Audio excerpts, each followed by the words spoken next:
Necə ki biz ailəmizdə məsələn evladımızı dərd ediriksə əgər, Rasulullah sallallahu aleyhi ve sellem nə buyurur? Buyurur ki, kullukum ra'in, kullukum məs'ulun. Hamınız çobansınız və güdmüş olduğunuz sürünün cavabdehisiz. Məsuliyyət daşırsınız. Və kullukum məs'ulun. Və hamınız deyir, məsulsuz. Ona görə də biz bu bəldəyə, biz o müəssisəyə, biz əlaqələrində bulunduğumuz insanların üzərinə çoban olarak göndərilməyimizin fərqinə varmalıyıq.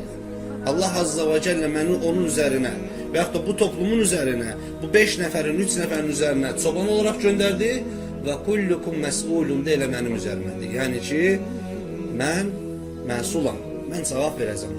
Necə ki, Nəbi sallallahu aleyhi və səlləm bir hədisində buyurur ki, o gün insanın tanımadığı kəslər onun yaxasına yapışar və ondan haqqını tələb edir. Haqq tələb edənə haqqı tələb ondan. Deyər ki, ya Rabbi mən bunu tanımıram.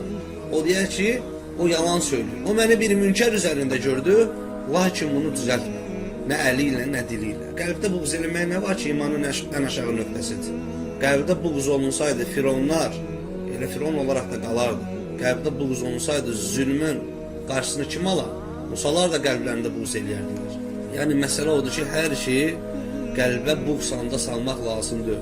Sənin gücün çatan yerdə gücün çatdığını etməlisin. Çünki Allah subhanallah səni həm etdiklərindən dolayı, həm də edə bilərkən etmədiklərindən dolayı hesaba çəkəcək. Qul bunun fərqinə varmı? Ki mən bunu edə bilərdim, lakin etmədim. Bundan geri durdum. Və Allah bundan dolayı məni hesaba çəkəcək. Və mən bundan məsulam.